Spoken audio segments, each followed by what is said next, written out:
எல்லாருக்கும் வணக்கம். இன்றைக்கி வீட்டு சமையலில் உருளைக்கிழங்கு பட்டாணி வச்சு பால் கறி செய்கிறது எப்படின்னு பார்ப்போம். அதுக்கு தேவையானது வந்து பட்டாணி, உருளைக்கிழங்கு, பெரிய வெங்காயம், நறுக்கின பச்சை மிளகா, கருவேப்பில்லை, பூண்டு,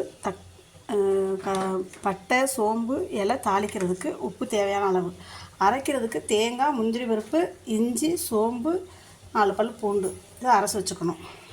பால் கறி வந்து வெள்ளை வெள்ளையன்னு தான் இருக்கணும், கலர் மாறாமல் இருக்கணும். அதனால் நம்ம வந்து தாளிக்கிறப்ப பச்சை மிளகா போடணும், அரைக்கிறப்ப 2 பச்சை மிளகா போட்டால் போதும் காரத்துக்கு. அடுப்பில் இடுப்பு சட்டி வச்சுட்டு எண்ணெய் ஊற்றிக்கணும். எண்ணெய் காஞ்சதும் சோம்பு இதெல்லாம் போட்டு தாளிக்கணும். பூண்டு போடணும்.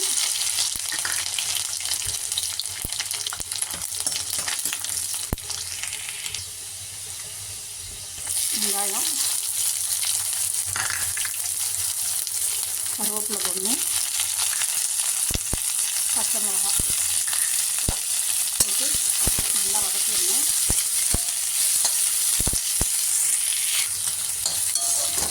இப்போ நல்லா வதங்கிடுச்சு. வதங்கினோடனே தக்காளி போடணும். தக்காளியும் கம்மியாக தான் போடணும், நிறையா போடக்கூடாது. ஏன்னா தக்காளியும் அது கலர் கொடுக்கும். அதனால் கொஞ்சமாக போட்டால் போதும்.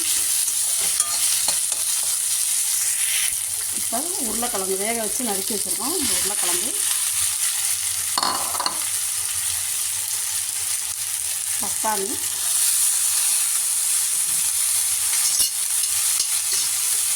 உப்பு போட்டோம்னா கொஞ்சம் தண்ணி ஊற்றணும்.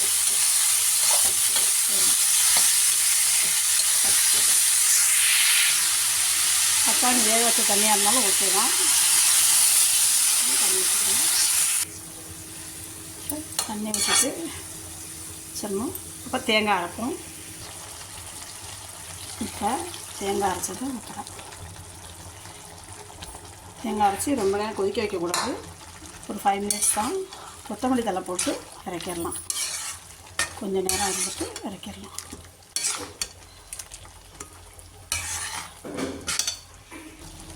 இந்த பாருங்கள், ரெடி ஆகிடுச்சு.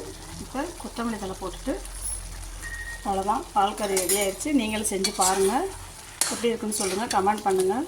பால் கறின்றது வந்து ஒரு இனிப்பு தன்மையாக தான் இருக்கும், ரொம்ப காரமாலாம் இருக்காது, நல்லாயிருக்கும். ஆனால் செஞ்சு பாருங்கள்.